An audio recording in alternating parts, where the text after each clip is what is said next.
afternoon, everybody. Thank you for coming. I'd like to open the town hall meeting. Turn over to 4-H folks. They're going to start the meeting with the Pledge of Allegiance.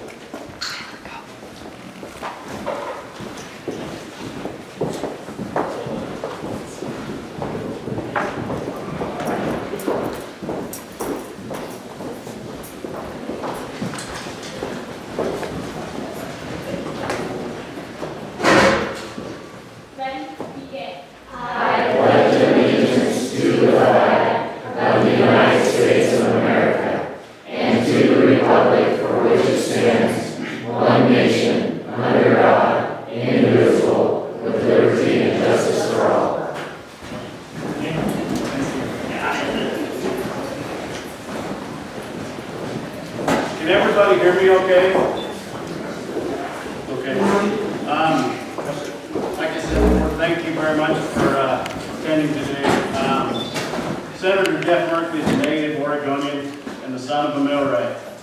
He was born in Merkley, Oregon, and his family moved with the timber economy to Roseburg and then to East Multnomah County. I was very impressed with his desire to help get our natural resource-based communities back on their feet. He has become a strong supporter for Lake County. The Senator's commitment to fighting for middle-class Oregon families goes back to his days interning for longtime Senator Mark Hatfield. Senator Merkley is committed to ensuring that everyone in Oregon has the opportunity to get a good education, find a job, and someday own a home. Making the American dream a reality for others is what got the Senator involved in public life to begin with, and is what continues to keep him fighting for Oregon families today. In the 6+ years he has been in the U.S. Senate, Senator Merkley has been focused on creating jobs, as well as giving farmers the ability to get their products to market across state lines without having to deal with complicated interstate trucking regulations, spearheading the effort to keep all of Oregonians' rural post office open, passing legislation that will allow small businesses new opportunities to find financing online, and leading the effort to bring our sons and daughters home. Sorry, this is a tough one for me. In the war in Afghanistan, my nephew was killed in Iraq in 2008. Sorry.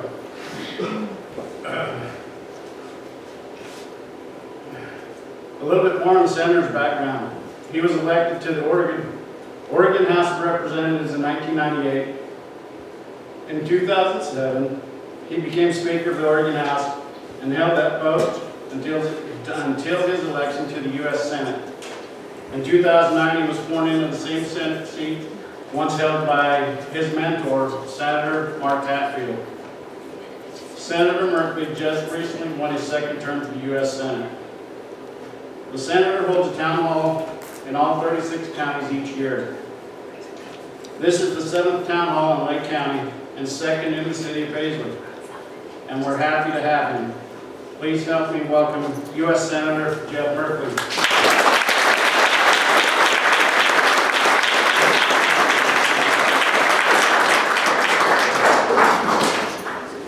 Thank you very much, Mayor. Thank you very much, Mayor, for the introduction and for your service as Mayor. We have some other elected officials here, so I'll invite them to stand and introduce themselves. I'm standing. I'm Dan Shan. I'm one of the Lake County Commissioners. I live here in Paisley. Welcome, everyone. Great. Good to have you. Rob Woodard, Lake County Commissioner. Mike Warren. Go ahead. Lake County Council. And I'm Mike Taylor, Lake County Sheriff. Anybody else? School board members? Well, these folks are on the front line dealing with all the expected challenges, but also the unexpected, and let's show a little appreciation.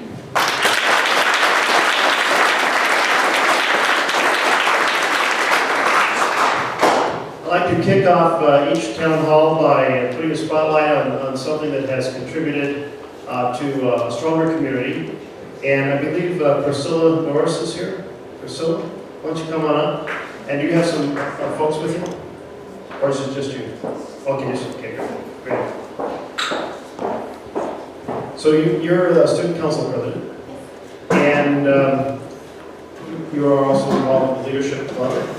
And can you explain a little bit about what that's all about?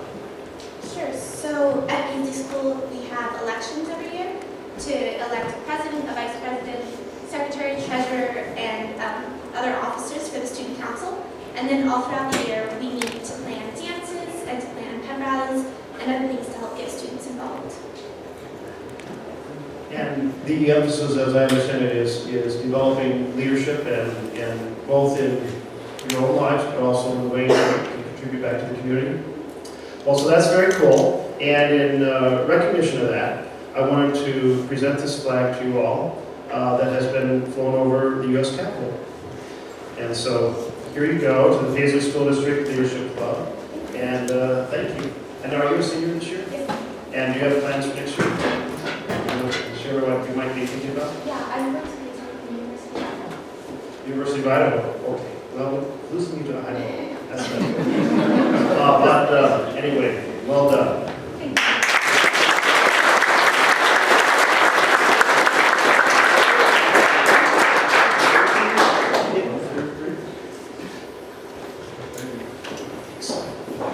So I'm going to share with you all just a little bit about what's going on. And by the way, we tried sending out postcards within the community to see if to help people know this was going on. I just want everyone to raise their hand if you got a postcard.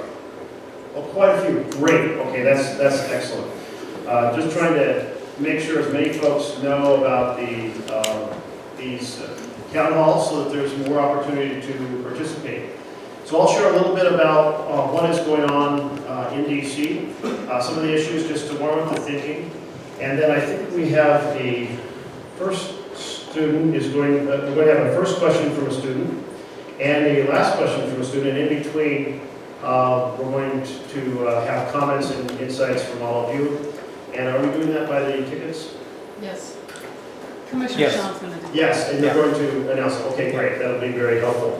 So we're in the start of a new 2-year period, started in January with a month spent talking about the Keystone Pipeline, followed by the effort to make sure that we funded Homeland Security and that didn't get shut down. Then recently, a debate over what the budget should be. And the budget document is a statement of values and priorities. And I voted against the budget that was in the Senate. And essentially because of a lot of concern about it. We've been under something called sequestration, which is a cap on both defense spending and non-defense spending. And the understanding was if one is increased, the other will be increased. And what has happened in this budget is that the Defense Department is being substantially increased through an off-budget mechanism. That off-budget mechanism is the Overseas Contingency Fund, which is the fund that was used off-budget to fund the wars in Afghanistan and Iraq. And I never thought the war should be funded off-budget, and I certainly don't think we should start funding our defense budget off-budget. But meanwhile, to balance that out, there are huge cuts in programs that are relevant to struggling families and working families.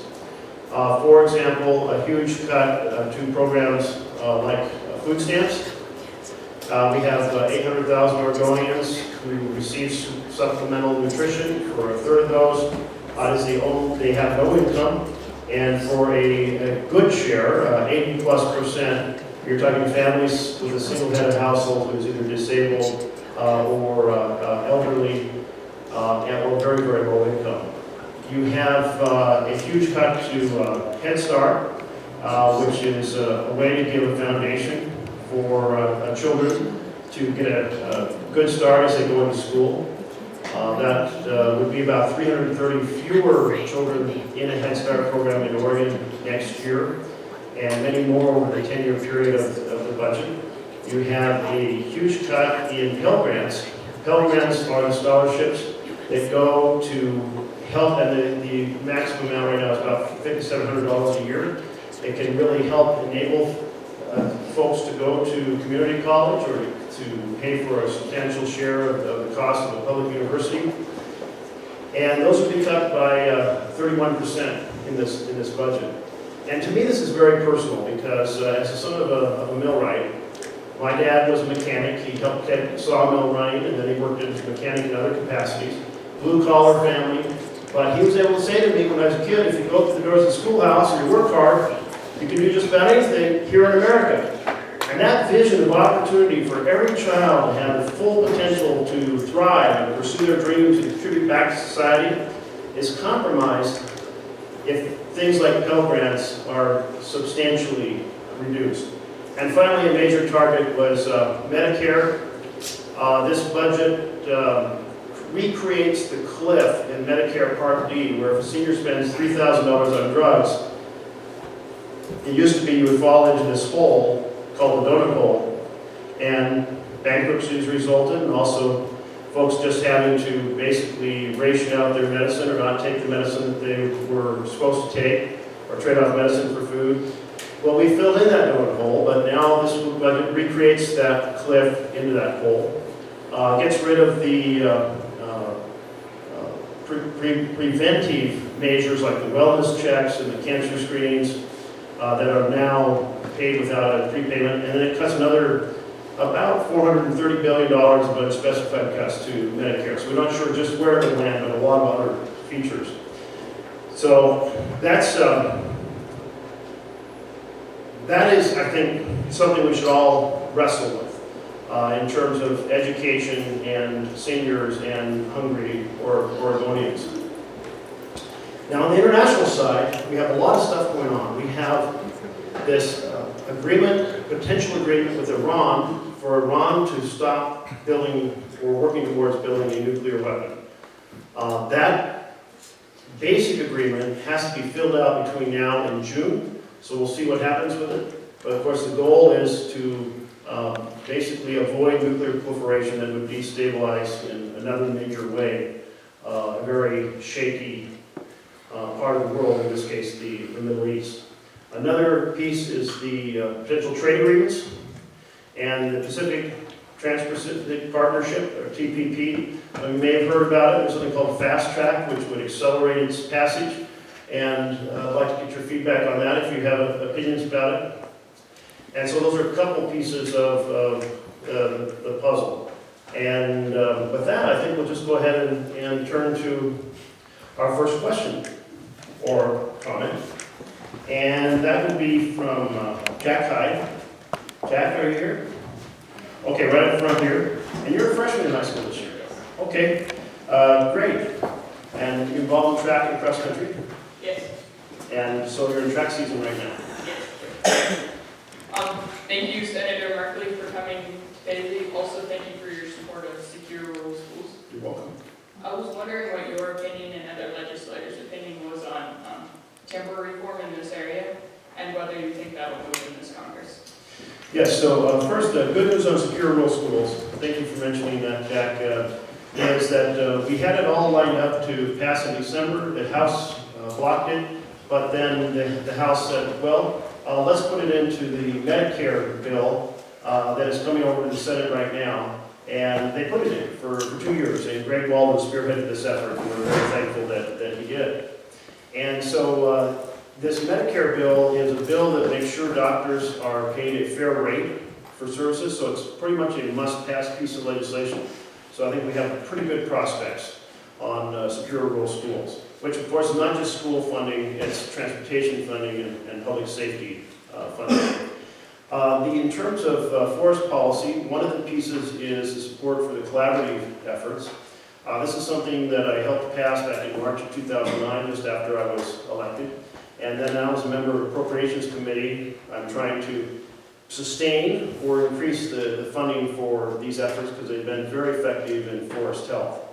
Another big piece of the forest puzzle is that the forest fires, when they occur at a high level, drain the money from everything else in the Forest Service, from the collaboratives, from timber planning, timber harvest planning, from all pieces. And this has to change. So Senator Wyden and I have been lobbying the administration to adopt a different strategy, which is to have a line for a certain level of forest fires, but if it goes over that, treat it like a bad flood year in which FEMA, the Federal Emergency Management Agency, would step in and cover the additional expenses. The executive branch has been persuaded. In the last two budgets, they have put this in this fashion. And so we're hoping to persuade Congress, but we're running into a bit of a challenge on it in that the communities that feel like they're more prone to flooding than to fires don't want to share FEMA. So we're going to keep pushing on that piece. And then both Wyden and Walden have a plan for the two houses on the ONC lands. And so the hope is that those will get into the conference committee and work out the differences between them. Thank you. You're welcome. Okay. If you've got a ticket, you can pull it out. We're actually trying to go by the numbers, and so we'll just pull a ticket out and read off the number. I'm going to read off the last 4 digits of the first question, 7295. It's me again. Okay. Hello, Jeff Merkley. Hello there. I don't need that. I'm Richard Emery. I'm a landowner here, third generation landowner, and been in Lake County all my life. Graduated from Paisley High School here. And glad you guys could come, the county commissioners too. Thank you for coming to our community. Like you said, you're a politician in your campaign. You come to our small community. You did. My concern is milepost 86 up here. Last year, they had a lot of the highway project from Summer Lake up in the area there. Well, they did a pretty good job, but then they put a rumble strips in the middle of the road. And you're talking about a road that's anywhere from 23 feet, and then when you get up to, that's just one lane, and when you get up near the pass, it's only 11 feet wide. Now, I live 8 miles off the road, and coming down, you can hear the trucks hitting them rumble strips all the way down the road. And I don't think they should have rumble strips in rural areas. If you look at their mandated plan that they had in the old days when they first come out with rumble strips, it's supposed to be out in the middle of the suburbs where there's long straightaways. And that, where we live, it's crooked road. Big trucks are hitting the rumble strips all the time, and it's kind of making our community not very happy. And I don't think a rural area is for that. Am I Great. Okay. Shall I take that on? So every town hall, the thing I love about town halls is some issues raised I've never heard before. So it's our first rumble strip conversation. But if we go back to the funding of those projects, we should all be very worried because the Highway Trust Fund is running out of money like this summer. It's been extended by a series of smoke and mirrors time and time again. For example, one of the strategies to fund the Highway Trust Fund was something called pension smoothing. Well, that's a real euphemism. Pension smoothing sounds harmless. What it is underfunding pensions, the funds, reserve funds. That means that less dollars, more dollars on the taxable side instead of the untaxable side, so there's more revenue to government. Right? What in the long term it means is the pensions are underfunded. So that's a problem. So hopefully there'll be a much more concrete solution this time around. But the thing about the budget is it has no placeholder, no plan to actually increase infrastructure spending. And we are spending only 2% of our GDP, our economy, gross domestic product, on infrastructure. And other developed countries are spending 5%, China's spending 10%. And so we're really underfunding the whole thing. So that's the big picture. Now, in terms of the funds go from the Highway Trust Fund to the ODOT, Oregon Department of Transportation, where they work out all the details, like things like where rumble strips go. So in this case, what we'll do, and Amy is over here taking notes, Amy Amron. So we'll check in with ODOT. Because it's really a state decision, we'll learn a little bit about that. Maybe they'll tell us that it's required by some federal rule. I doubt it, but they might, in which case, then I can get back involved in the conversation. And certainly in this case, if it is state policy, then we can call up the state, your state representative, your state senator, get them engaged so that they can kind of officially create the dialogue with the highway department over it. Our roads are wide enough, you wouldn't hear them. They're not wide enough. And another thing is ATV. The ATV bill coming out this year. I really don't understand it and we're trying to implement it in our area here, and we're really, really for it, because half of our farmers, that's all we use is ATVs. We give them side by sides all the time, and we live and die on them. We'd like to help us to get them across the federal highways and access in these rural areas. Okay, ATVs. Yes, thank you. Thank you. Okay, Senator, next ticket for last one, number 72904. Joe Belladonna. Was that me?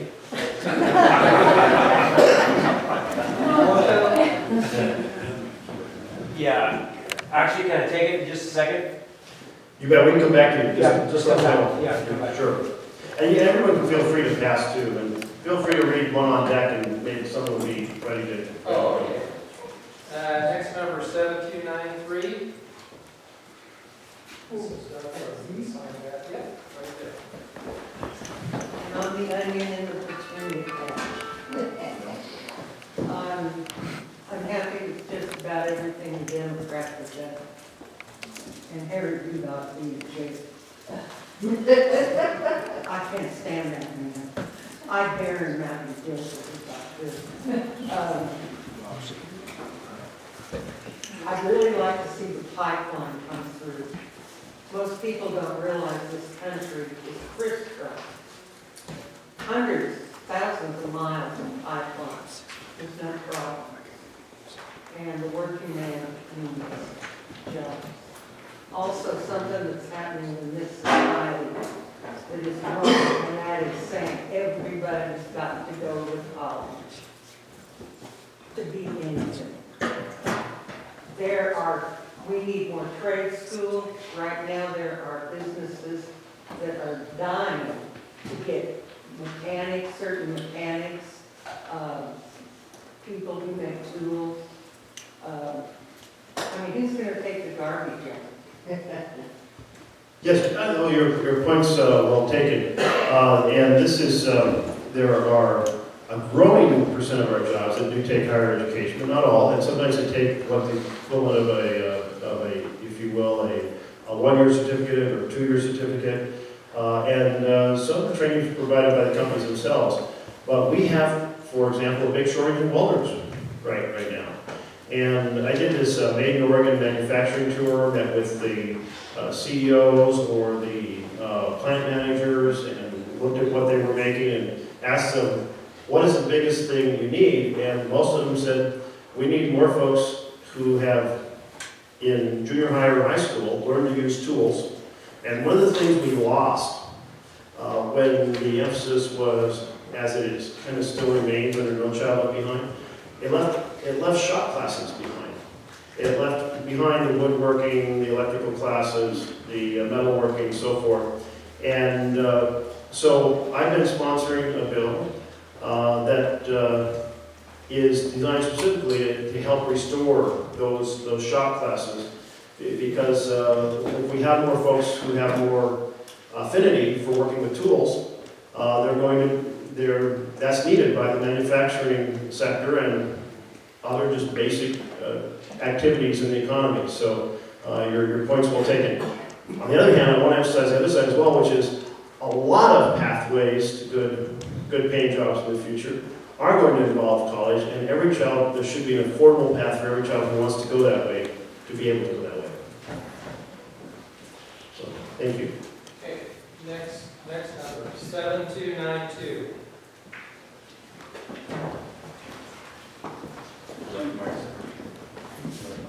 Oh, I didn't hear me, but I'll leave the microphone in downstairs. I'm Bob Elder, local citizen. I thank you for coming, Senator Merkley. And one of my comments is the problems that we're facing partly because of the Affordable Care Act in our local hospital.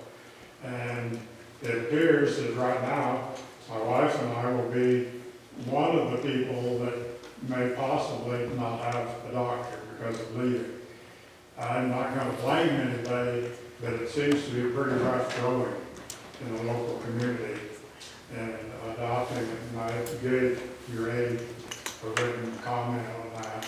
The other one that have some concern about is the current sage grouse habitat thing going on.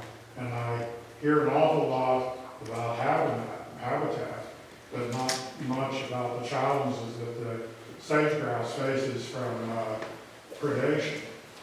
And when I saw the largest number of sage grouse was when the predators were extremely low.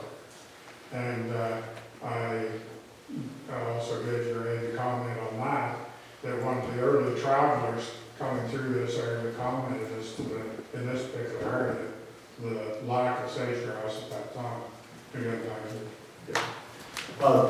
So a couple things in terms of the impact on the hospital. I look forward to learning the details. One of the things the Affordable Care Act did is it had a title that was, and the title being a section of the bill that was dedicated to trying to get doctors where they're needed most and create different subsidies to have doctors in rural communities and to therefore try to resist a trend that has been ongoing for decades in which doctors have been gravitating towards larger institutions in urban areas.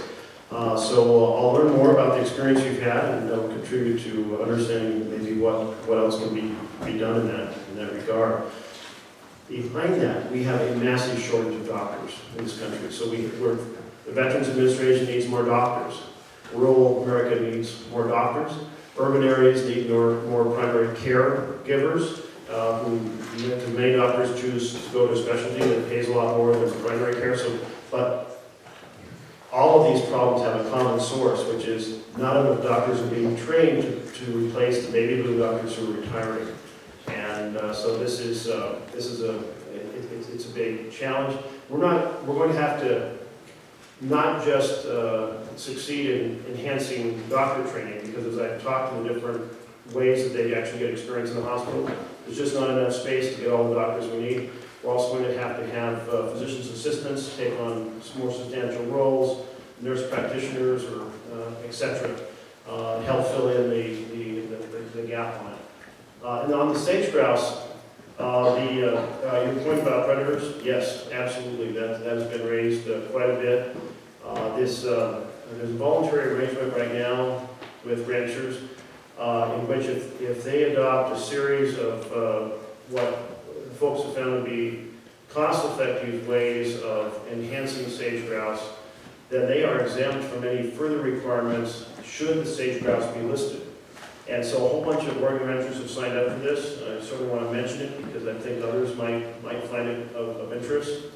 And the underlying this conversation is, well, let's try to keep the sage grouse from being listed. And so there's been an Oregon State effort in this regard. And then I've been trying to get federal money to run pilot projects to keep testing what works. I'm going to keep pushing for that. I've been successful the last couple of years, but we've got to keep at it. And if there is a federal listing, perhaps we can keep Oregon out of it if Oregon has been able to do enough to stabilize its population. Okay, next number, 7289.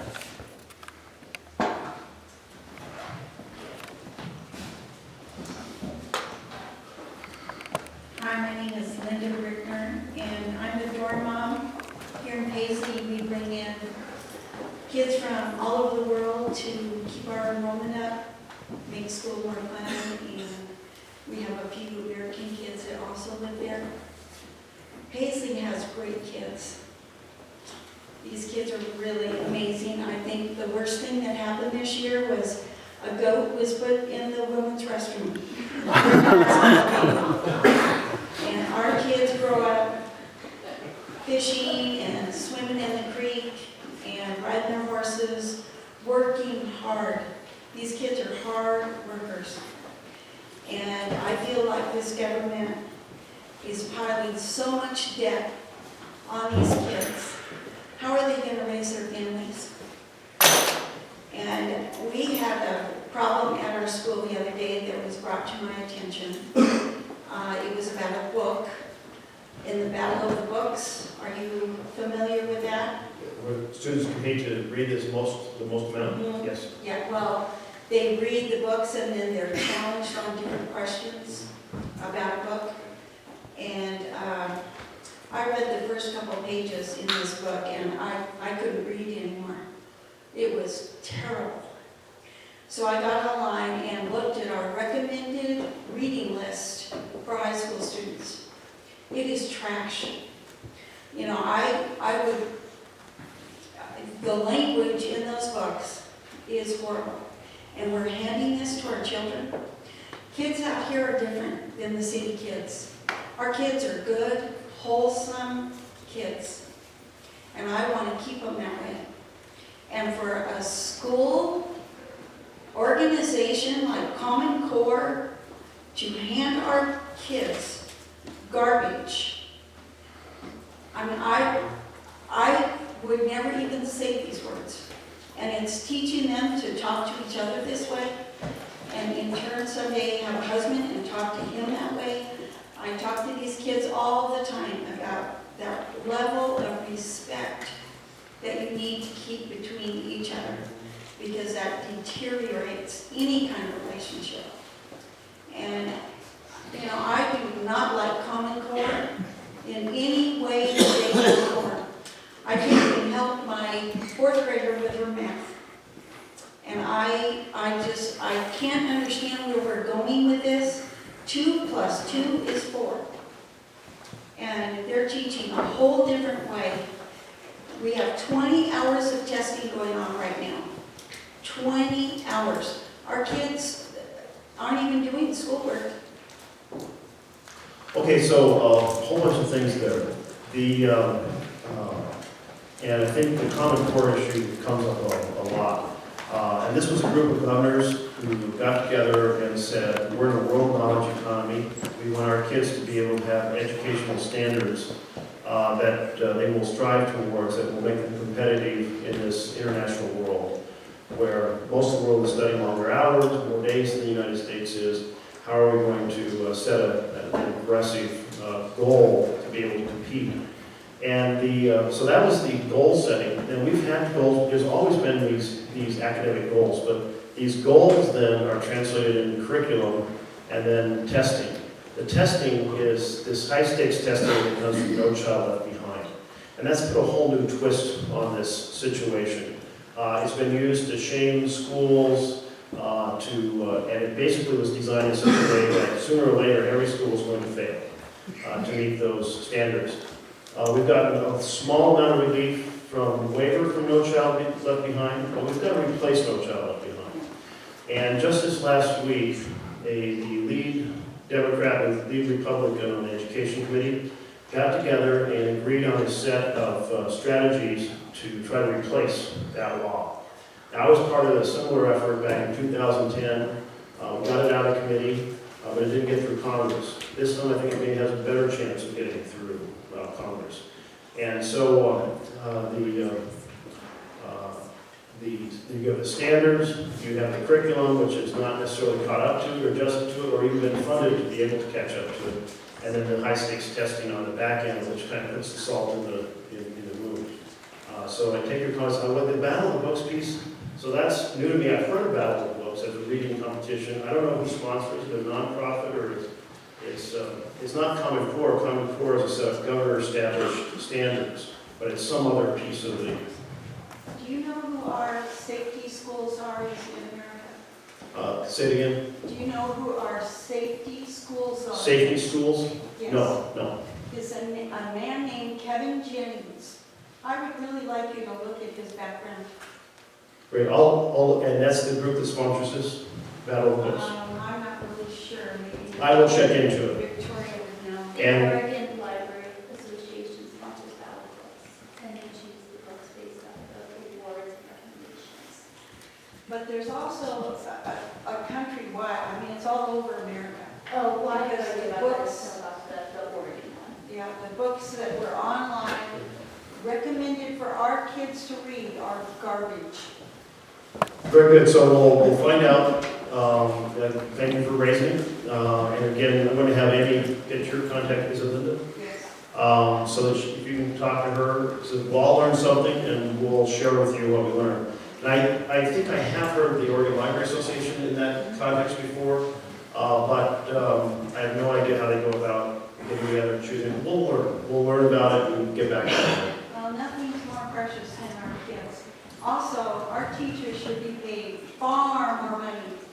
a year. That's a very important job, and they make peanuts. They go to college for how many years? Like Do we have any teachers here? Yeah. A welcome thing to hear, I'm sure.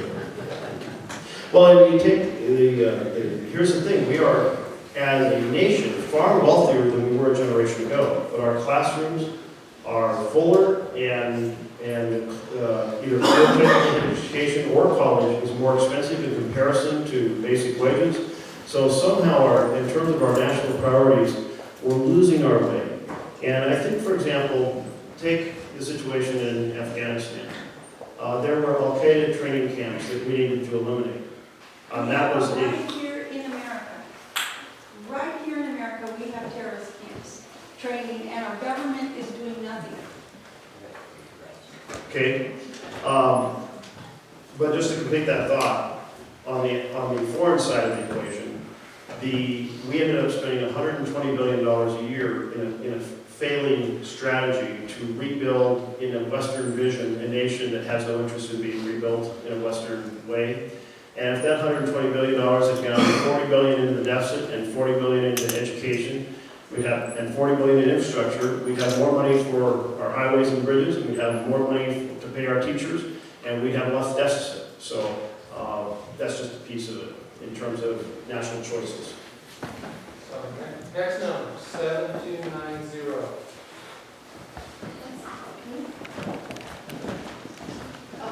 You okay?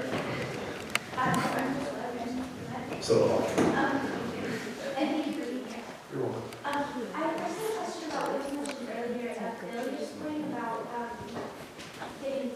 having programs for schools in like woodworking and metal shop.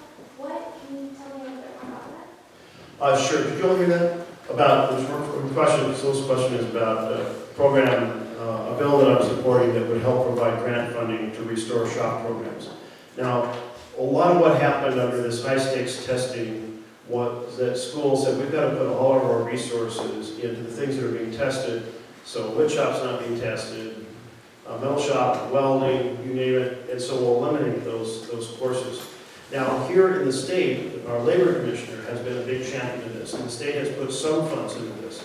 But the BUILD Act, which I've written and promoting, would make a national point in this. And when I talk to, manufacturing is a significant source of good paying jobs in America, but they feel like they are compromised by not having enough students coming out of high school who know how to use tools and want to use them. Now, when I grew up, we built things all the time. We had a welder in the garage, a lathe in the garage, a drill press, built mini bikes, built go-karts.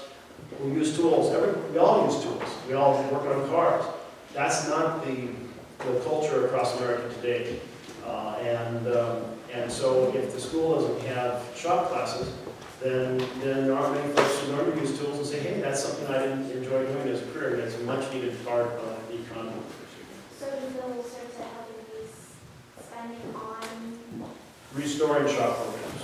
And then I have another question about the Head Start program, the recent cuts that specifically Oregon Senator mentioned a number of kids who would be able to use it for preschools.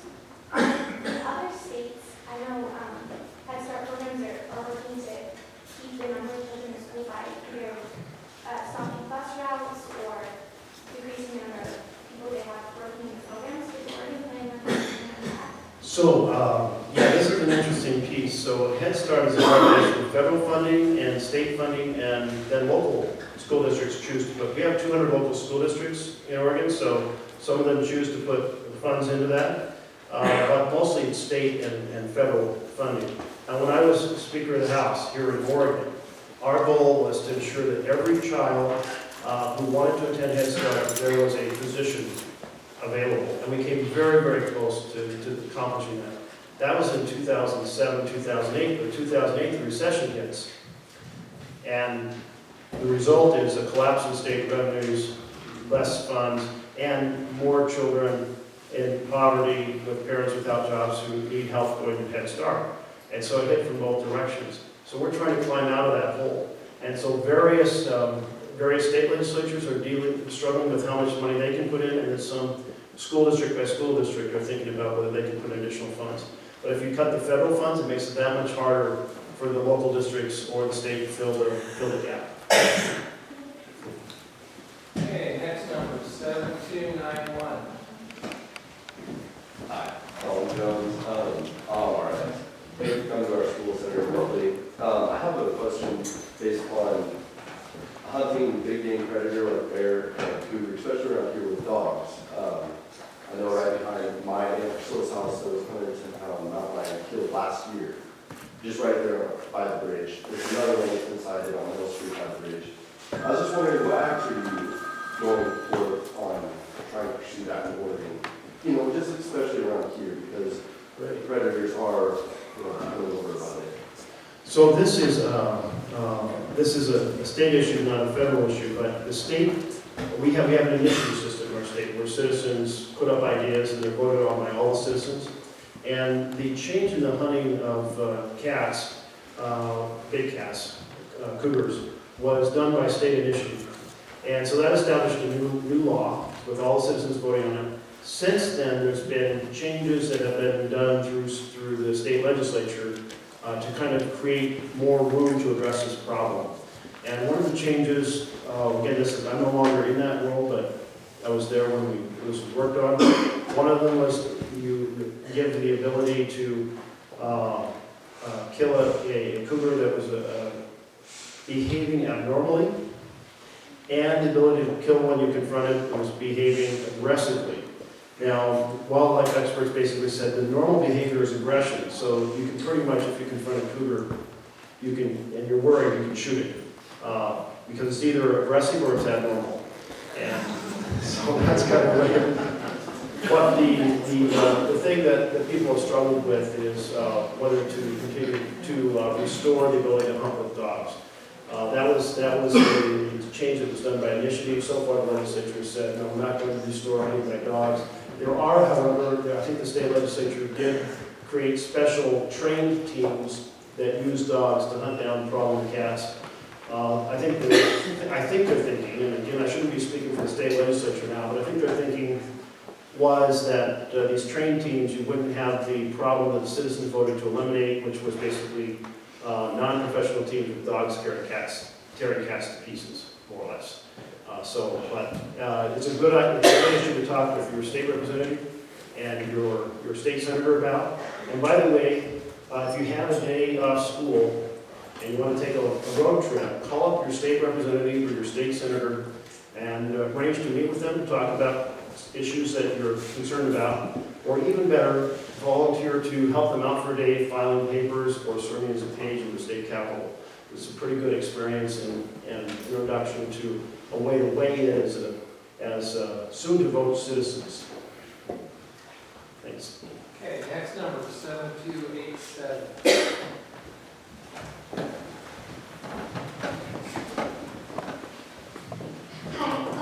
Hi, I'm Alex Gomez, Vice President of the High Desert Cattle 4-H Club, and my question to you was, I wanted to know your viewpoint as to the immigration issues that are going on in this country, considering that Oregon has one of the highest amounts of immigrant farm workers in the country. Yes, so for decades, our system has been broken. And by broken, I mean at the border, at the overstaying of visas, at the point of employment, and therefore the inability to use visas in a policy way to address issues such as agricultural labor, or to address high-tech labor, or need for doctors, or you name it.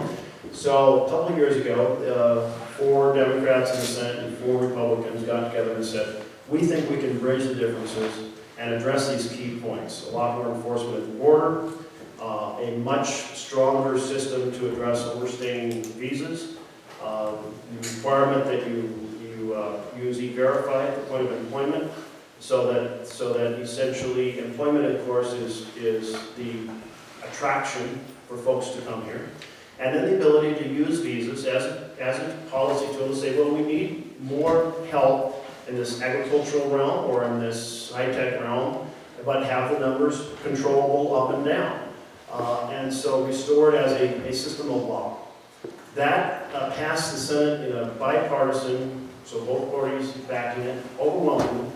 It went to the House, and I think it would have passed the House equally, but the House of Representatives would not put it up for a vote, and so it died.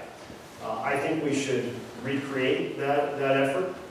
I think there's so many issues that emerge from this broken system that we'd be much better off with the bipartisan strategies that the Senate had proposed. So I hope we'll see something like that. Okay, so this is the last ticket. I think there's some other folks that had questions that didn't get it. Great, we'll stop calling on hands then. Okay, 7288, I think that's next.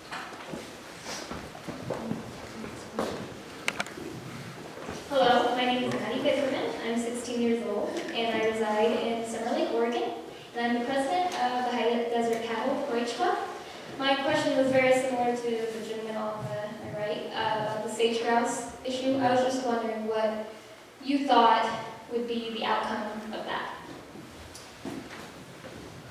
So there is going to be some kind of announcement scheduled within a month or so in which will be a draft of where the federal government thinks it's going to go, and then there'll be a comment period on it. And so we're all kind of holding our breath right now on it. Meanwhile, we've just got to here in Oregon keep doing everything we can to try to set the stage for a stable population so we can minimize the impact of whatever ends up happening. There should be a lot more information on that within the next month or so. Well, let's just go back maybe between a student and an adult. And yes, sir. I'm Bobby Harlan from here in Paisley, and my question is about the CFLRA, the collaborative Forest landscape. Anyhow, in that, it states that is for enhancement of local communities, restoration of forest lands and everything. And I don't feel we're getting our fair shake as far as local communities work made available and those kind of things. And I would, the language is pretty specific in the bill, and I'm wondering how you interpret that. Yeah, so a couple things. This collaborative concept was something I supported when I first got into the Senate. Try to stay out of the courts, have a way to create more forest health, create more local employment. And it appears like the glitch, in, not everywhere, but in some communities, has been related to the complexity of local companies being able to get qualified as collaborative contractors. And I believe there's some folks here who have some real expertise on that. But it's been brought to my attention, so I'm looking into it to see if there's a way to streamline the way that contractors qualify to be part of the effort. But I think that's been the heart of the local problem. What do you call local? Here? Me too. People that live here, pay taxes here, put their children in the schools here in our part of our communities. That's local to me. Yeah. I'll tell you about another problem that I took on that really just burdened me up was Senator White and I pushed for a lot of money for forest health when we had the recession, the big crash in 2008, 2009.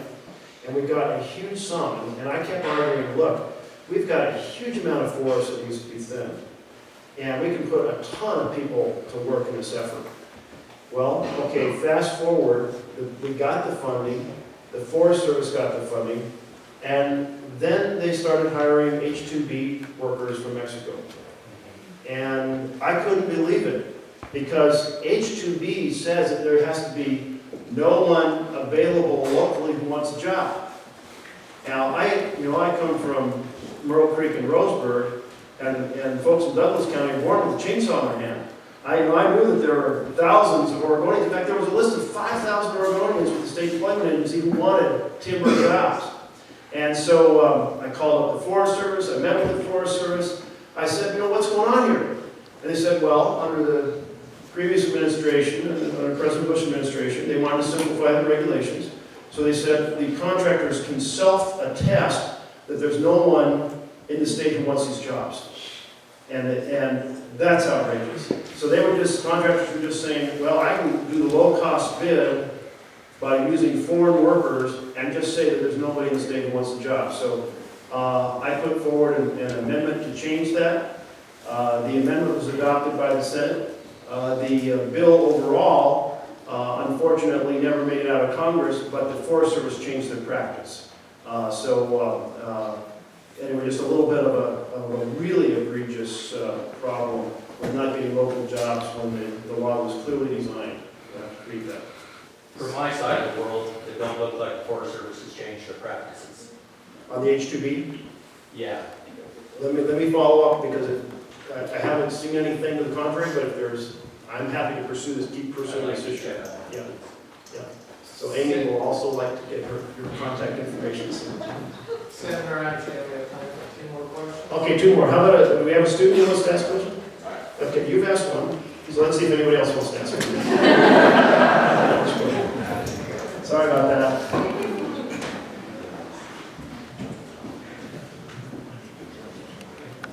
Thank you for coming to Merkley.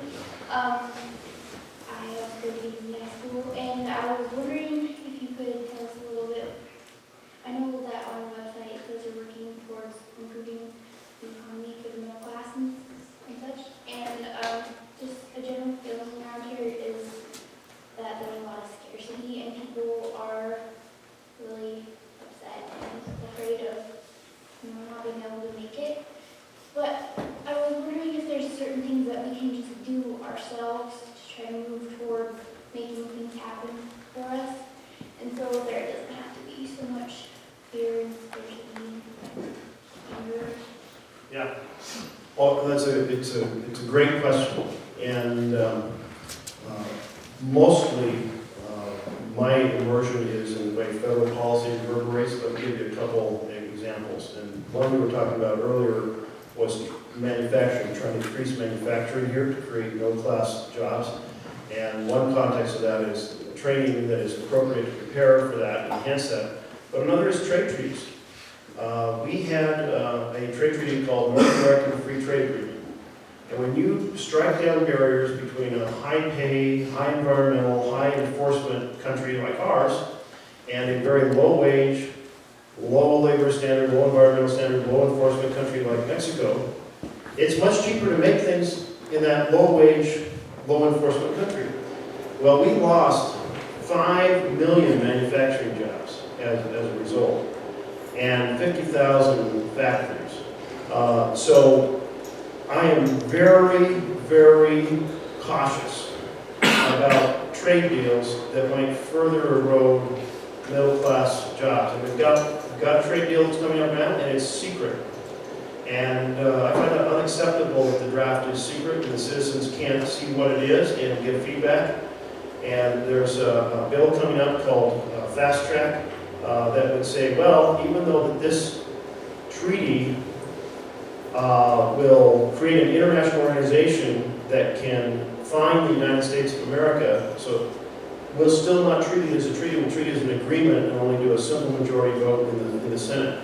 So that's how federal policy can reverberate. Certainly education and the affordability of education is a piece of it. We have other things that are challenges that are simply driven by changes in technology, for example. I was up in wheat country, and the farmer was telling me, he was retired, he said, you know, the machinery I had was far more productive than those machinery my dad had, and my son's machinery, he's just started farming already, is it's twice as efficient, therefore takes half the labor. And so as the machinery gets more and more efficient, farm hands are no longer needed in the same numbers, and then there's not enough people getting a paycheck to buy food in the cafe, and the cafe shuts down. And so some of these challenges are driven by technology that we don't really have great answers for, but some of them are driven by things that we can wrestle with. Why should we strike down all the barriers in the country with very low wages and low enforcement and lose millions of jobs in our country? And why should we be a richer country but making it harder, financial gauntlet for our kids to get the training they need for the jobs that are in the economy, which are different now. So those are pieces that I can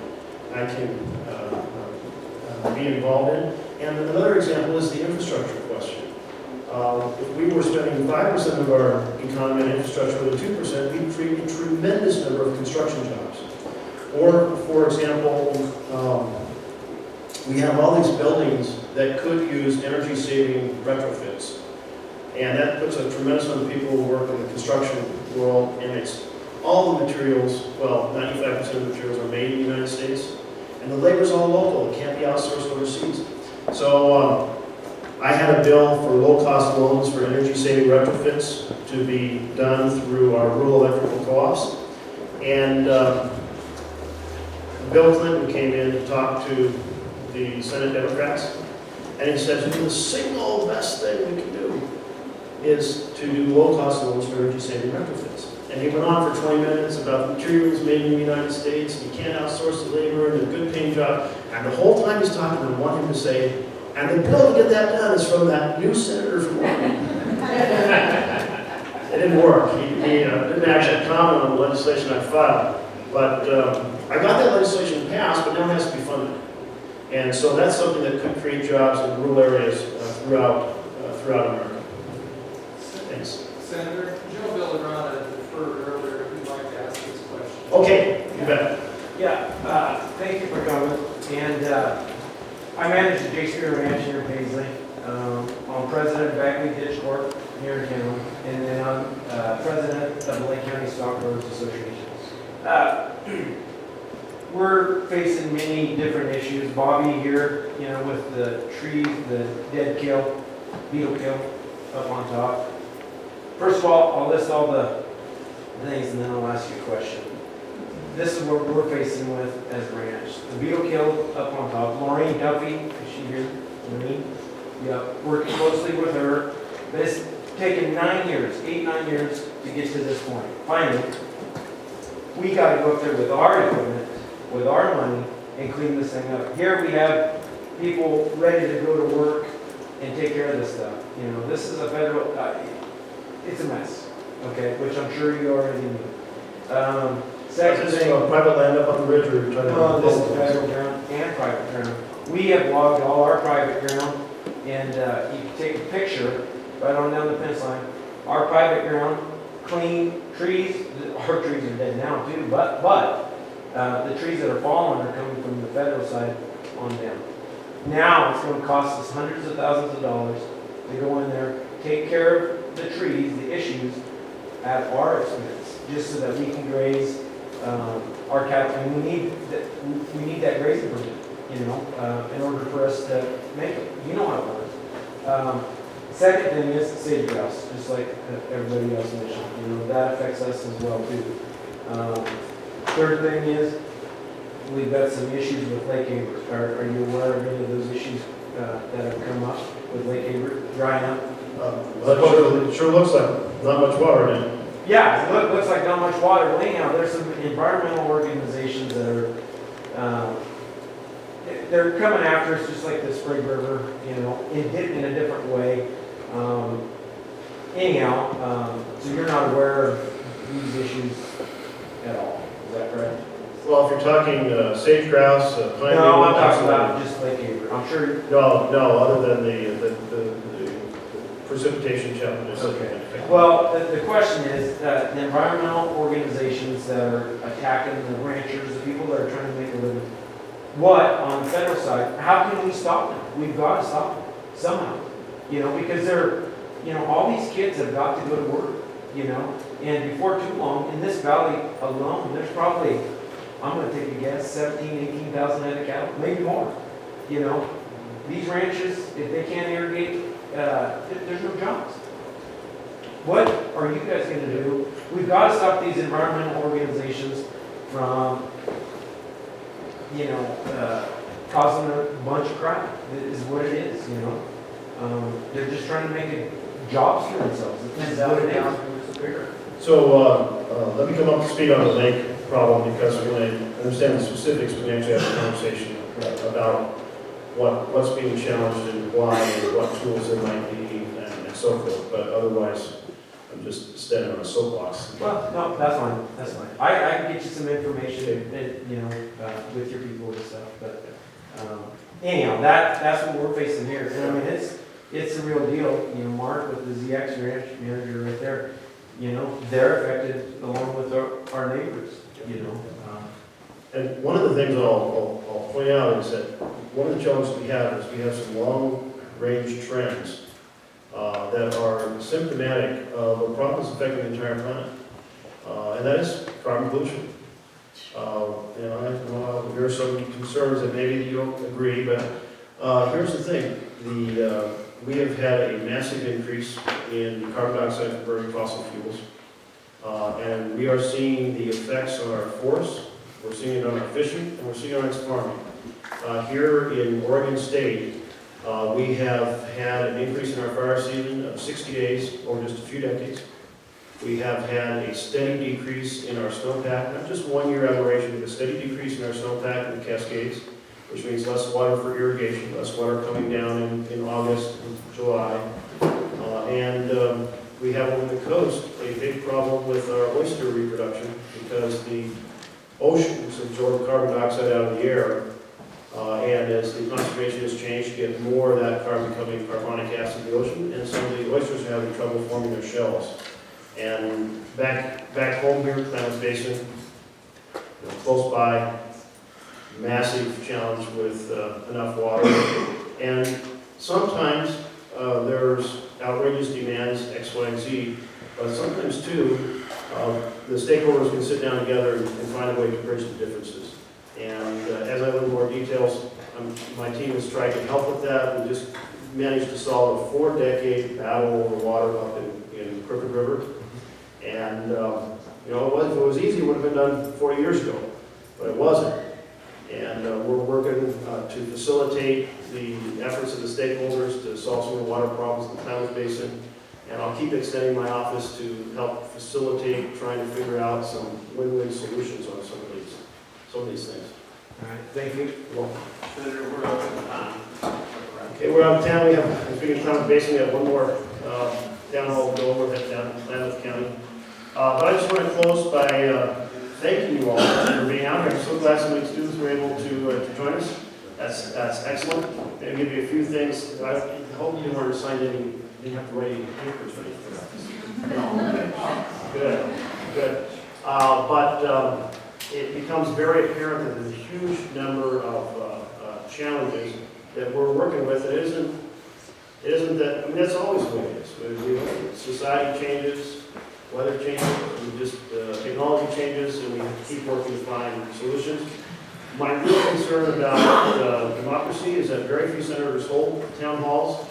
I've had, I think, about 230 of them, and the feedback, there's new issues brought up all the time that force my team to do research, help educate me, and hopefully help the team assist with figuring out pathways that might be helpful. So I'll keep at it, but it wouldn't work if you all didn't take the time to show up and share what's on your mind. So thank you for doing so. It's an honor to serve as your senator.